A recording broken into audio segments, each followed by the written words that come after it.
بما علمتنا وزدنا علما والحقنا بعبادك الصالحين. أما بعد، يروي الإمام البخاري والإمام مسلم كل في صحيحه بسند صحيح في الحديث المتفق على صحته عن عبد الله بن عمرو بن العاص رضي الله تعالى عنهما. Today's hadith is repeated, and I personally have narrated this hadith, and Sheikh Adnan has done that too, and it's an old hadith that we've mentioned multiple times. And it's agreed upon, it's an authentic hadith with a higher level of authenticity. And the reason why sometimes we repeat certain hadith for multiple reasons. Number one, just the fact, even if you have heard the hadith in the past, a reminder is always good. We all need reminders. And these are our sacred texts. So there's always new understanding and new angles to understanding these hadith. Number one. Number two, only the fact of being in a majlis, even if you're not listening, the fact of sitting here, you're all receiving the bounty of Allah subhanahu wa ta'ala, because this is a knowledge-seeking environment.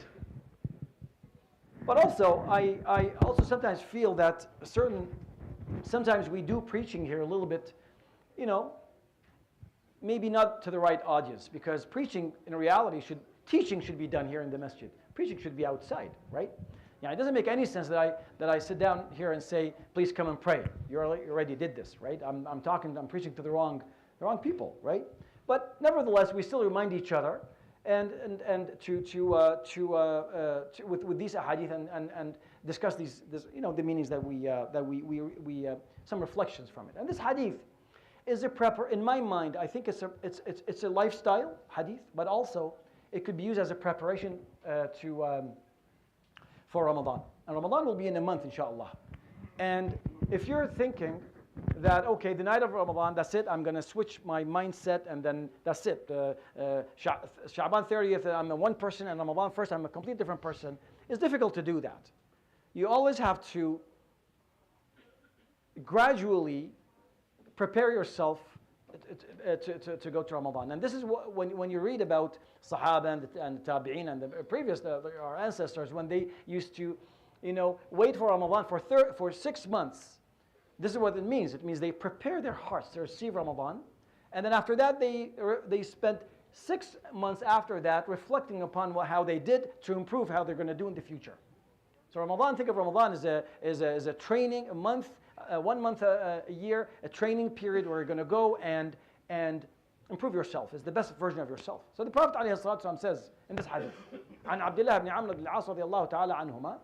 There's two parts of the hadith. I'm going to focus on the second part. It says that المسلم الذي يسلم المسلمون من لسانه ويده. That the true Muslim is the person who actually Muslims around him and people feel safe from what he says and from what he does or she does. Right? It doesn't make any sense that you're Muslim and the people are unsafe around you. You could hurt them verbally or physically or in any other any type of harm. It means if you have that and people feel this way around you, there's a problem with it. Doesn't mean that you're not Muslim, but there's an issue with understanding what true Islam is. So that's the first part. The second part, وَالْمُهَاجِرُ مَنْ هَجَرَ مَا نَهَى اللَّهُ عَنْهُ. And this is the part that I want to focus on. That the muhajir, true immigrant, is the person who leaves or stays away from what Allah subhanahu wa ta'ala has forbidden. The true muhajir is the person who actually leaves and stays away from anything that's bad and moves to anything that's good. And so, because as you know from Seerah, that back in the days, when the Prophet ﷺ lived in Medina, before Mecca, before the 10th Hijri, this Hijrah was obligatory on them. They have to move to Medina to strengthen. But after that, there's no Hijrah anymore, right? So the Prophet ﷺ gave them a different type of hijrah, gave them a spiritual migration, a spiritual change, that you don't have to physically move. Sometimes internally you change your mindset. And in reality, one should constantly be in this mindset of changing. And that's what it means when you say the Sahaba used to يودعون رمضان 6 أشهر ويستقبلونه 6 أشهر. It means they used to wait for Ramadan for 6 months. This is what they're doing. They are constantly reflecting upon their flaws and their personalities and how to improve and how to. So this is what I encourage myself and I encourage you. That's you start from today. Prepare yourself for do all the Number one, you prepare with your intention, of course, with your faith. If you have anything that you have, get it out of the way, right? Prepare your intentions. Number two, prepare your ibadat. If you pray one day and the other day you wait and all that, just get it right. Get it right. This is the time to do it, because now you smell Ramadan, you feel the blessing already, coming. You feel different. So use that energy. Also, most importantly, not only you improve your acts of worship, your ibadat, but also your mu'amalat with other people. Ramadan is not only about praying and standing and all that, and it's all about changing your character from inside. 90% of our religion is about character, about ihsan, about ethics. Very little is about ibadat. Ibadat is a relationship between you and Allah subhanahu wa ta'ala. But what I'm concerned about is, and that's why the hadith starts, Al-Muslim man salim al-Muslimun min lisanihi wa yadihi. It starts with this, that Allah subhanahu wa ta'ala didn't say Al-Muslim, he who prays a lot. He didn't say that, could have, but that's not what the Prophet said. He said, Muslim, true Muslim, if you really want to embody this term, then people should see it around you in your actions.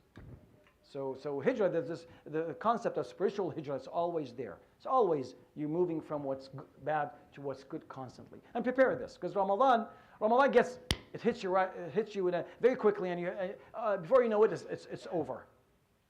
And it's hard to change, abruptly, or change it in a overnight. It's always good to gradually get into it, inshallah. اللهم بلغنا رمضان وارزقنا المغفرة والعتق من النيران. يروي الإمام البخاري والإمام مسلم كلهم في صحيحه بسند الصحيح عن عبد الله بن عمرو بن العاص رضي الله تعالى عنهما قال رسول الله صلى الله عليه وسلم: المسلم من سلم المسلمون من لسانه ويده، والمهاجر من هجر ما نهى الله عنه. سبحانك اللهم وبحمدك لا إله إلا أنت أستغفرك وأتوب إليه. والسلام عليكم.